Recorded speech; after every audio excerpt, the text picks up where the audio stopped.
है ना। तो बहुत सारे क्वेश्चन है यहाँ पे, हम कॉम्बिनेशन कुछ ही मतलब 2 ही साल का 2 या 3 साल का क्वेश्चन लाए हैं, कुछ कुछ सिलेक्टेड क्वेश्चन देख सकते हो। यहाँ भी ये डायरेक्ट ट्रूथ टेबल पूछ लिया,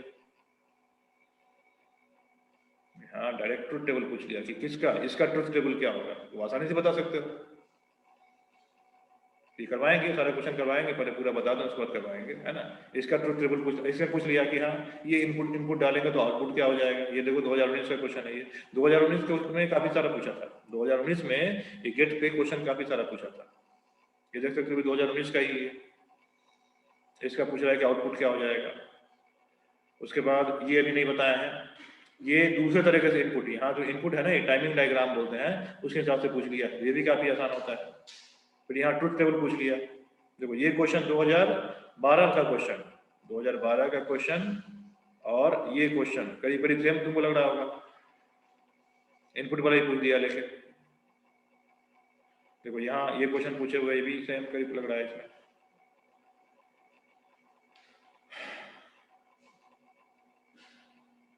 अब यहाँ पे output of OR gate is connected to both input of NAND gate, तो कॉम्बिनेशन क्या हो जाएगा ये पूछ लिया है। ये देखो ये अभी अभी जो बताया है, अभी बताने वाला है, ये क्या है, ये नैंड गेट का रियलाइजेशन है और गेट के हिसाब से। अब निट में भी देखो, निट में भी, निट में आसान क्वेश्चन पूछता है। अब निट वाले जो लोग हैं, निट में 2017 का क्वेश्चन है, 2016 का रिसेंटली तो हमको मिला नहीं, ये पुराना ही क्वेश्चन है ये, तो देख सकते हो काफी आसान क्वेश्चन है इसमें भी। ये भी देखो निट का ही क्वेश्चन यस है, सर। तो इसमें क्वेश्चन श्योर शॉर्ट होता है, बन जाता है इसमें। चलो आगे बचा हुआ पोर्शन कर लेते हैं। जितना बता रहे हैं ना, जितना बता रहे हैं उतना अगर बिल्कुल ध्यान में रखोगे तो अगर इससे क्वेश्चन आया तो बनना ही बनना है, न बनने का सवाल ही नहीं है। बिल्कुल श्योर शॉर्ट, और तुमको पता रहेगा कि हम सही बना रहे हैं। बाकी में अगर श्योर रहो ना रहो, इसमें तुम पता रहो कि हाँ ये चीज़ हम सही बना रहे हैं, बशर्ते सारी की सारी चीज़ें ध्यान में रखें। तो अभी तक क्या बताया, अभी तक हम बेसिक गेट्स के बारे में बताए हैं, यूनिवर्सल गेट के बारे में बताए हैं, और अब जो बता रहे हैं वो है कि यूनिवर्सल गेट से बेसिक गेट को कैसे अचीव करें। इसमें नॉट गेट से और गेट निकालना, एंड गेट निकालना और नॉट गेट निकालना हम देख चुके हैं। अब क्या यही काम है ना, basic gates using NAND gate हम ले सकते हैं कि ले सकते हैं। जैसे कि अगर हमको चाहिए और सबसे पहले नॉट गेट ही लेते हैं, NOT gate using NAND gate, ये तो सबसे आसान होगा ना। क्या करोगे इसमें, एक इनपुट को दो में कन्वर्ट किया, एक इनपुट को दो में कन्वर्ट किया और नैंड को लगा दिया। जैसे यहाँ पे ए दिया तो ए और ए से क्या मिलेगा, ए ही मिलेगा कि नहीं मिलेगा, और एंड उसको क्या बनाएगा, मतलब ये जो है ये कुछ इस तरीके से है, ये कुछ इस तरीके से है। तो ए इनपुट दिया तो यहां से तो ए ही मिला, और एंड उसको क्या बनाएगा, ये ए डॉट ए बनाएगा कि नहीं बनाएगा, यस सर। और ए dot yes sir. A dot A कितना आएगा, ए डॉट ए कितना आएगा, ए ही आएगा ना, ए डॉट यस ए सर। आएगा ना। जीरो जीरो करोगे तो जीरो आएगा, वन और वन करोगे तो वन ही आएगा। ऐसा तो नहीं ना एक को वन कर दो और एक को जीरो कर दो, ऐसा नहीं हो सकता ना, सेम इनपुट है तो या तो जीरो जीरो होगा या वन वन होगा। तो जीरो जीरो करोगे तो जीरो ही आएगा, और वन डॉट वन करोगे तो वन ही आएगा, और उसका नॉट करोगे, उसका नॉट करोगे मतलब ये आ गया ए, और उसका नॉट करोगे तो ए नॉट आ जाएगा। तो नॉट गेट से या नैंड गेट से नॉट गेट अचीव करना सबसे आसान है कि नहीं है।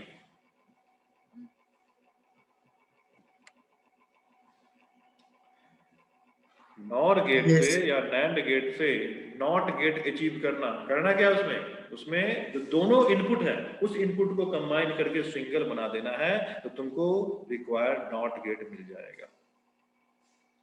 ठीक है।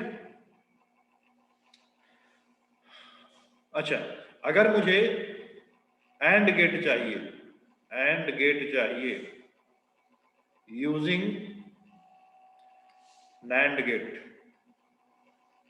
मतलब इनपुट देना है ए बी और चाहिए ए डॉट बी, ये भी आसान है कि नहीं है।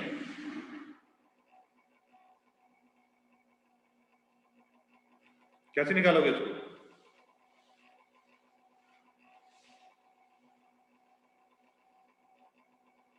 कैसे निकाला जाएगा? देखो यहां पे ए बी इनपुट दिया, एक नैंड गेट को ए बी इनपुट दिया, तो यहां से क्या निकला? ए प्लस बी का डैश निकला कि नहीं निकला?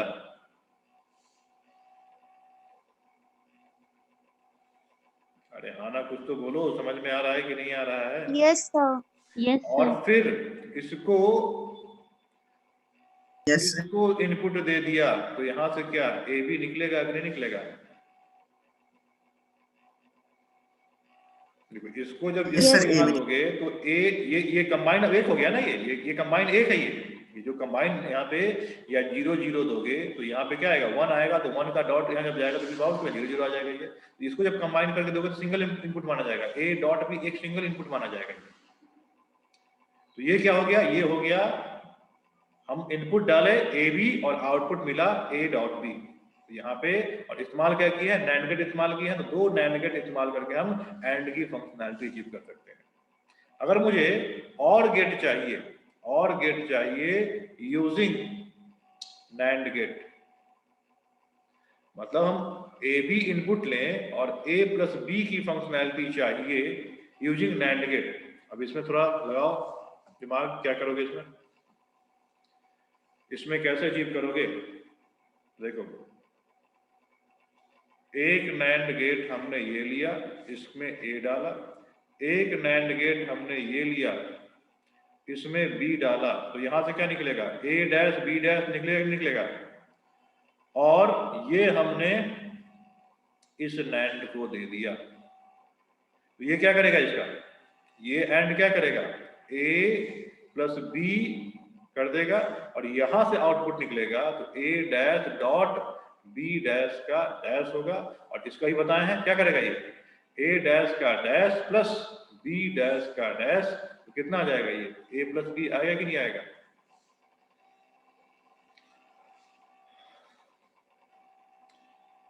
यस सर, हो जाएगा। हम ही बोल रहे हैं और हम ही सीख रहे हैं, बाकी कुछ आ ही नहीं रहा है समझ में। Yes sir. तो हो गया, काम कंप्लीट हो गया। तो इसमें कुछ ज्यादा याद रखना है क्या? यूनिवर्सल गेट से बाकी का निकालना कुछ ज्यादा याद रखना है? सिमिलर ही तो है। नॉट गेट अचीव करना दोनों में सिमिलर है कि नहीं है?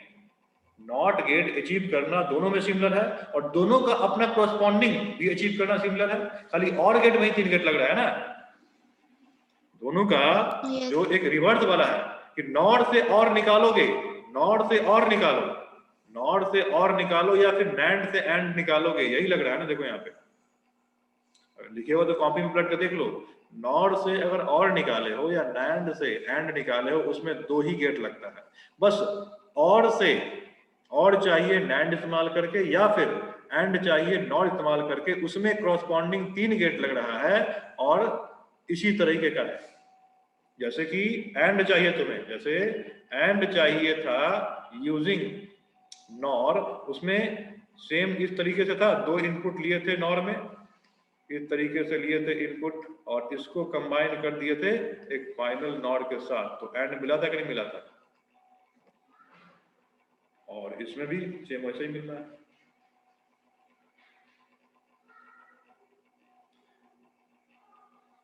कुछ ज्यादा ही कंफ्यूजन इसमें तो 2 से ही मिल रहा है ना। इसमें नैंड वाले में तो 2 से एंड और 3 से और मिल रहा है ना। 3 से एंड मिला है। अपोजिट हम बोलना। देखो हम फिर से एक बार लिख देते हैं, ध्यान देना, फिर से हम एक बार लिख देते हैं। हाँ तो वही अपोजिट। देखो जैसे तुम्हें नॉर था और यहाँ पे नैंड था, इससे तुमको क्या चाहिए था? नॉट चाहिए था। तो नॉट के लिए क्या किए थे? इसका दोनों इनपुट को कंबाइन करके आ गया था, और इसमें भी दोनों इनपुट को कंबाइन करके आ गया था। ये नॉट हो गया। अगर नॉट से तुमको और चाहिए था,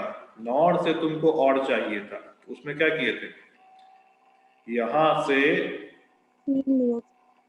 ये जो आया था ए और बी लेके, और इसके आगे एक नॉट वाला इनपुट लगा दिए थे नॉट का।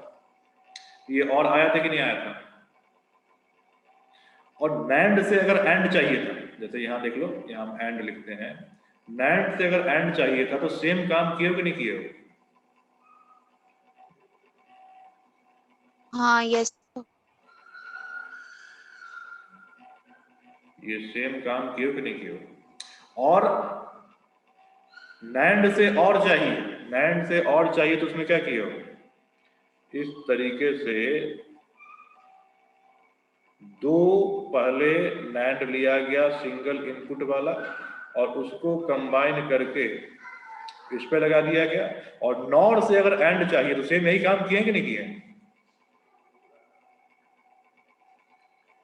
एक NOR, दूसरा NOR और ये तीसरा NOR। तो ये यही तो याद रखना है। ये मुश्किल है क्या? No sir. इसी में कई सारा क्वेश्चन पूछा गया है। यस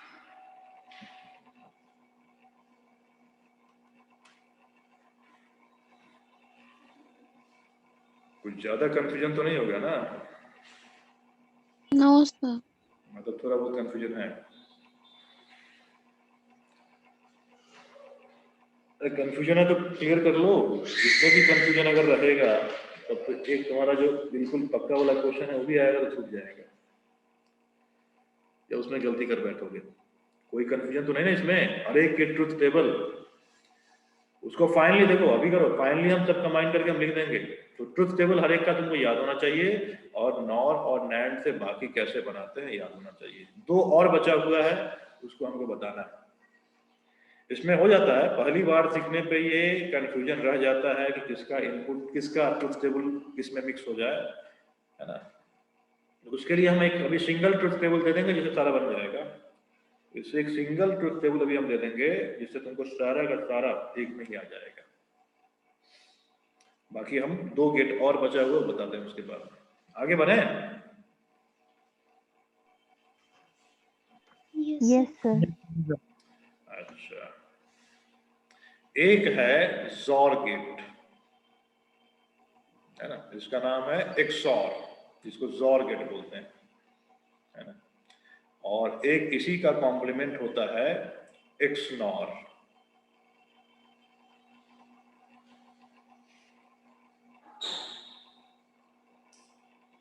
तो सबसे पहले इसमें से XOR गेट देख लो।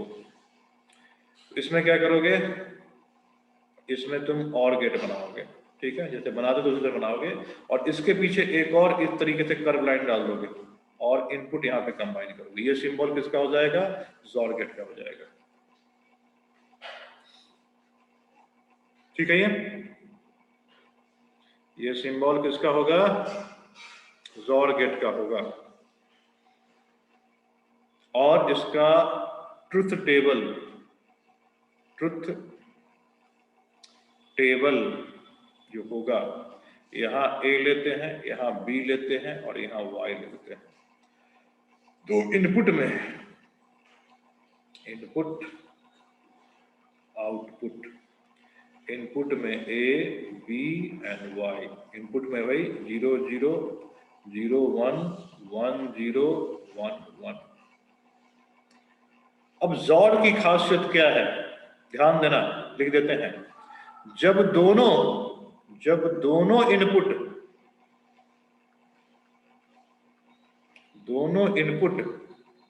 सेम होगा तब आउटपुट 0 होगा। एंड जब दोनों इनपुट डिफरेंट होगा, जब दोनों इनपुट डिफरेंट होगा तब आउटपुट 1 होगा।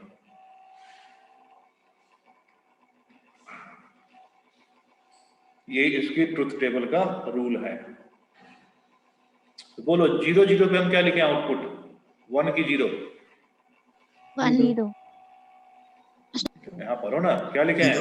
जब दोनों इनपुट सेम होगा तब आउटपुट 0 होगा। तो यहाँ भी 0 इनपुट है और यहाँ भी 0 इनपुट है तो 0 0। ये जब दोनों डिफरेंट होगा तो 1 होगा और ये 0 हो जाएगा। समझ में आया?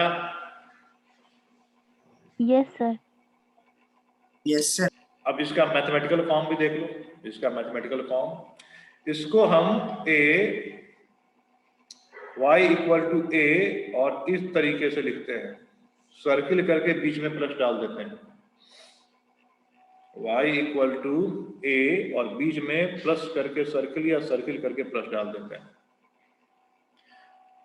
एंड साथ में इसको हम a b डैश और a डैश b से भी अचीव कर सकते हैं। मतलब पूछेगा कि बेसिक गेट से तुम इसको कैसे बनाओगे, तो हम इस तरीके से इस फॉर्मूले से अचीव कर सकते हैं। चेक कर सकते हो इस चीज को। चलो चेक करते हैं इस चीज को। तो देख लो, देखो यहां पे हम लिखते हैं a b और यहां लिख देते हैं a b का जोर। तो 0 0 0 1 1 0 1 1 0 0 पे क्या होगा ये? 0 0 0 पे 0, 0 1 पे कितना होगा? 1 1 0 पे भी 1 एंड 1 1 पे 0 हो जाएगा। ये हमको चाहिए। अब इसको यही सेम इनपुट पे ये आउटपुट के लिए हम बोल रहे हैं कि इस इक्वेशन को इस्तेमाल करें। किसको? इस इक्वेशन को इस्तेमाल करके तुम निकाल सकते हो इसको। कैसे? देख लो यहाँ पे। इसके लिए क्या करना होगा? इसके लिए तुमको पहले a डैश और b डैश लिखना पड़ेगा। तो a डैश क्या लिखना है? जल्दी बोलो। a डैश को 1 1 0 0 लिख दें 0 0 और इसको 0 1 0 1 लिख दें। अच्छा, तो a डॉट b मतलब a एंड b डैश कितना हो जाएगा? तो a ये रहा और b डैश ये रहा। इन दोनों का क्या करना है? एंड करना है। इन दोनों का एंड कितना आएगा? सब बी डैश से ही लिखे हैं।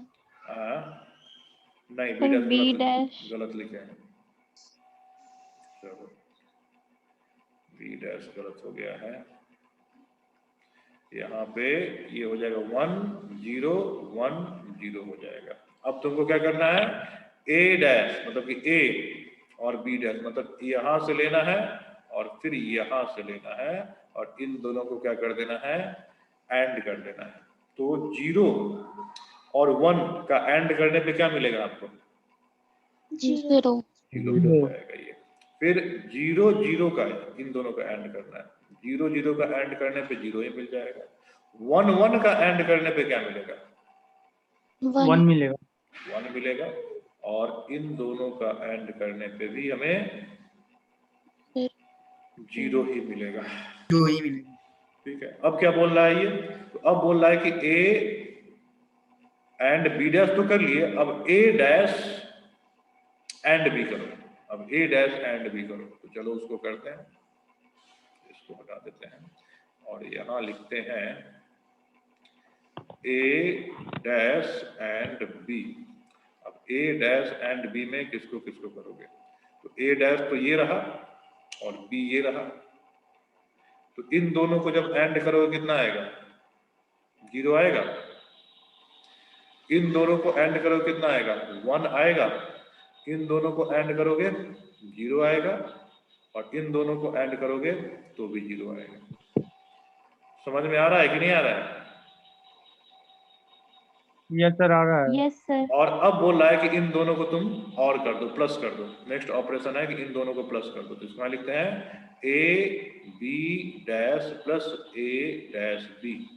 इन दोनों को और करोगे 0 मिलेगा। इन दोनों को और करोगे 1 मिलेगा। इन दोनों को और करोगे 1 मिलेगा और इन दोनों को और करोगे 0 मिलेगा। देख सकते हो ना, जो आउटपुट इसका और इसका आउटपुट सेम आया कि नहीं आया? यस सर, आया।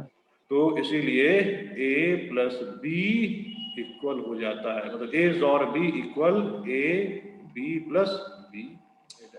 सेट थ्योरी में इसको कैसे रिप्रेजेंट करते हो? सेट थ्योरी में होता है A and not B, not B union B and not A। ये जनरली होता है कि मान लो दो सेट है A और B, दो सेट है, उसमें से कम एक जो है वो हो ही, उसके लिए हम इसको रिप्रेजेंट करते हैं। सेट थ्योरी या प्रोबेबिलिटी में भी इसका इस्तेमाल किया जाता है कि दो इवेंट है, उसमें से कम एक इवेंट होने के लिए जो बनता है उसका स्पेस बनता है, उसके लिए इसको लिख सकते हैं कि A अगर हो रहा है तो B नहीं होगा, या फिर B हो रहा है तो A नहीं होगा। तो यही ज़ोर से रियलाइज किया जाता है।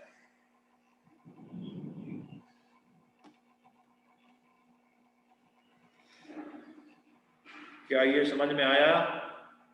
Yes sir. तो ये Yes, ज़ोर sir. हाँ, इससे पहले वाला। ये नो सर। यहाँ से ये सही स्टार्ट वाला। हुआ, ज़ोर यहाँ से स्टार्ट हुआ है। तो ये बात ध्यान रखनी पड़ेगी। ट्रुथ टेबल मतलब ट्रुथ टेबल याद रखोगे ना कि दोनों जब सेम होगा उसमें 0 होगा, और दोनों जब डिफरेंट होगा तभी 1 होगा। और उसका अलजेब्रिक क्या बनेगा? तो A and B dash plus B and A dash बन जाएगा। अब आखिरी बच गया इसमें, आखिरी गेट जो है एक्स नॉर गेट। तो एक्स नॉर गेट कुछ खास नहीं है, इसी में नॉट लगा दो, ज़ोर में नॉट लगा दो, तुम्हें एक्स नॉट मिल जाएगा। तो मुझे कुछ अलग से बोलने की जरूरत है क्या? No sir. ज़ोर में नॉट लगा दो, तुम्हें एक्स नॉर मिल जाएगा। तो इसका यहाँ पे 0 मिल रहा तो इसका ट्रुथ टेबल क्या बनेगा? जब दोनों इनपुट सेम होगा, जब दोनों इनपुट सेम होगा तब जाके आउटपुट 1 आएगा, और दोनों इनपुट डिफरेंट होगा तब जाके आउटपुट इसमें 0 आ जाएगा। तो लिख दें आगे इसको। Yes sir. आगे लिखते हैं एक्स नॉर गेट, और इसका भी सिंबल जो होता है ठीक उसी तरह, पहले नॉर बनाओगे, उसके बाद एक्स नॉर बनाओगे, और यहाँ पे एक नॉट लगा दोगे। एक्स नॉर के आगे नॉट लगा दोगे, ये A है, ये B है, और यहाँ पे आएगा Y, इसको लिखा जाएगा A, और एक ऐसे गोल करके इसमें डॉट लिख दिया जाएगा और B आ जाएगा। और ये हो जाता है AB प्लस AB का डैश, या इसको y equal to A B का ऐसे नॉट भी लिख सकते हो, या A और B कंबाइन नॉट लिख सकते हो।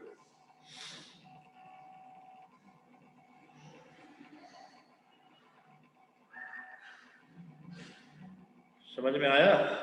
अब इसका ट्रुथ टेबल क्या हो जाएगा? ट्रुथ टेबल होगा A B Y 0 0 0 1 1 0 1 1। यहाँ पे 1 हो जाएगा, इसके लिए 0 होगा, इसके लिए 0 होगा, और इसके लिए 1 हो जाएगा। तो ये पूरी की पूरी बात। नहीं अभी इसमें एक चीज बचा हुआ है अगला क्लास में, वो टाइमिंग डायग्राम वाला जो क्वेश्चन होता है ना, वो बचा हुआ है। बाकी सब खत्म है, एक चीज बचा हुआ है, टाइमिंग डायग्राम के हिसाब से इसको कैसे सॉल्व करना है। एक दो क्वेश्चन उससे भी कई बार आया था। तो वो कुछ नहीं है, वो जो सीखे हो ना, इसी चीज का एक graph, another way graphical representation है। यही इनपुट का, जो इनपुट हम यहाँ दे रहे हैं ना, इसी इनपुट का एक अनदर तरीके से ग्राफिकल रिप्रेजेंटेशन है टाइमिंग डायग्राम।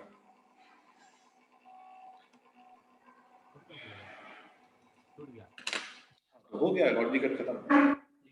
एक और क्वेश्चन के हिसाब से बचा हुआ है तो लॉजिकल खत्म। मतलब एक क्वेश्चन तुम्हारा नीट में, कम से कम एक क्वेश्चन मेंस में आने की संभावना इससे हो जाती है। समझ में आया कि नहीं आया? यस सर आया।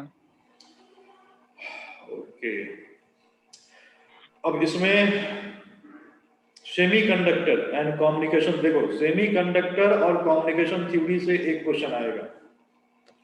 सेमीकंडक्टर एंड कम्युनिकेशन थ्योरी दोनों मिला के एक क्वेश्चन नीट में और एक क्वेश्चन मेंस में आने की संभावना होती है, जिसमें ये जो पोर्शन तुमको बताया है इससे क्वेश्चन की फ्रीक्वेंसी ज्यादा होती है। तो केवल इतना पढ़ के ही उन दो चैप्टर के बराबर काम किया जा सकता है, केवल इतना पढ़ के। और बाकी जो बच गया तुम्हारा, उसमें photo electric effect, dual, atom and nuclear physics हो गया। बाकी 3 क्वेश्चन उधर थे, 2 या 3 क्वेश्चन उधर से आता है, जिसमें न्यूक्लियर फिजिक्स से 1 क्वेश्चन और बाकी एटम से और फोटो इलेक्ट्रिक इफेक्ट से रहता है। तो अब इसमें कैसे बताएं, मतलब सब्जेक्ट को, टॉपिक को कैसे चलाएं? पहले सेमीकंडक्टर कम्युनिकेशन थ्योरी बताएं कि photo electric effect, nuclear physics, ये सब कराएं। सर सेमीकंडक्टर करवा दीजिए। सेमीकंडक्टर। सेमीकंडक्टर किसके लिए करना चाहते हो?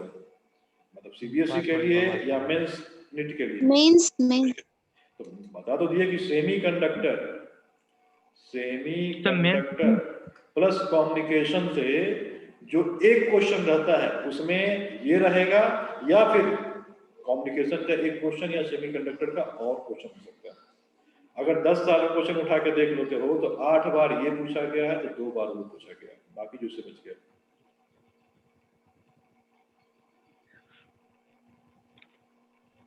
सर और नीट में भी ऐसे रहता है। नीट में ज्यादा क्वेश्चन, नीट में मेंस में 25 क्वेश्चन फिजिक्स का पूछता है और नीट में 45 पूछता है। तो मेंस में मॉडर्न फिजिक्स से 3-4 क्वेश्चन आएगा, तो नीट में 5 से 6 क्वेश्चन आएगा, इस तरीके से रहता है। तो नीट का तो अभी समय है। नीट तो तुम्हारा जुलाई अगस्त में होगा, जुलाई और अगस्त में होगा, या तो जुलाई या अगस्त, या 2 बार हुआ तो 1 बार जुलाई और 1 बार अगस्त में होने की संभावना है, क्योंकि वो सीबीएसई एग्जाम के बाद ही होगा मेरे ख्याल से। और सीबीएसई मई से लेकर जून तक हो रहा है, तो नीट का एग्जाम उसके बाद होगा। तो नीट वाले को तो कोई टेंशन करने की जरूरत नहीं, तो समय ही समय है। बोर्ड वाले के लिए समय ही समय है थोड़ा सा, और मेंस वालों को भी कोई टेंशन नहीं है। मेंस नीट वालों को समय है तो उनके पास चांस या तो 1 या 2 है। 2 है। 2 अभी तक तो ऑफिशियली अनाउंस नहीं हुआ है, ऐसे र्यूमर है कि हाँ 2 होगा, और मेंस वालों के लिए 4 चांस है। तो अगर 4 में जो सबसे बेस्ट होगा तुम्हारा वही मार्क्स लिया जाएगा, तो ज्यादा ऑप्शन, अच्छा ऑप्शन हो गया ना इसमें। कि अगर एक बार मान लो उतना अच्छा नहीं गया तो थोड़ा और जोर लगा के अगली बार अच्छा कर लेंगे। तो अभी से लेकर तो जम के तैयारी ही करनी है, और 4 मौका मिलेगा उसमें अच्छा परफॉर्म करना है। हाँ, तो अब ये लोगों के क्या बोलते हैं मत से होगा, लोग अपना वोट करके करेंगे कि पहले हम फोटो इलेक्ट्रिक, जो नॉर्मल सिनेरियो है, photo electric effect, dual nature, atom, nuclear, semiconductor, communication, ये करा दें, या पहले हम सेमीकंडक्टर कम्युनिकेशन कराएं। सर मेंस में वेटेज के हिसाब से ऑर्डर में कर दीजिए। देखो, तो उसमें तो दिखाई जरूरी है सर। एक सुनो ना, तो एक जो हमको सबसे मोस्ट प्रोबेबल लगा था, या तुम भी क्वेश्चन बैंक तुम्हारे पास भी होगा ना, क्वेश्चन बैंक में अगर देखे होगे तो एक जो हमको लगा था कि हाँ इससे फ्रीक्वेंटली क्वेश्चन आता है, सेमीकंडक्टर का पोर्शन, लॉजिक गेट, वो तो भी हम करा देंगे, और इसका एक छोटा सा और जो बताया हुआ टाइमिंग डायग्राम में करा देंगे। बाकी जो सेमीकंडक्टर वाला पार्ट है वो पूरा थ्योरेटिकल है। आगे जो सेमीकंडक्टर पढ़ने वाले हो पूरा का पूरा थ्योरेटिकल, और बहुत ज्यादा थ्योरेटिकल पढ़ के, मतलब तुमको एक क्वेश्चन, वो भी 20%, जितना भी बताए हैं उसमें 20% में तो एक क्वेश्चन आने की संभावना है। और उधर फोटो इलेक्ट्रिक इफेक्ट करते हो, ड्यूअल करते हो, एटम करते हो, उससे 3-4 क्वेश्चन तुम्हारे आने की संभावना है, खुद डिसाइड करना। तो वो इतना बड़ा है कि शुरू करके भी खत्म नहीं हो पाएगा ना, हाँ, और ये शुरू करेंगे तो कम से कम अरे नहीं, सेमीकंडक्टर बहुत बड़ा है ना, थ्योरेटिकली बहुत बड़ा है, थ्योरेटिकली वो तो छोटा सा टॉपिक है, फोटो इलेक्ट्रिक इफेक्ट ये सब छोटा सा टॉपिक है सर। फिर भी Yes, sir. हमारे पास समय है। कल तो ऑफ रहेगा, परसों से हम क्लास लेंगे, क्योंकि पिछले हफ्ते लगातार क्लास ले रहे हैं, इस हफ्ते भी लगातार क्लास लिए हैं, तो लगातार 15 दिन क्लास हुआ, तो एक दिन हम ऑफ रखेंगे, तो कल ऑफ रहेगा, परसों क्लास होगा, वेडनेसडे को क्लास होगा। अभी फिलहाल 8 बजे का टाइम ही रखते हैं, तो वेडनेसडे को क्लास होगा 8 बजे। उससे पहले मुझे बता देना। ठीक है सर। है ना, मैसेज करके बता देना सब लोग कि क्या है, जिसकी सबसे ज्यादा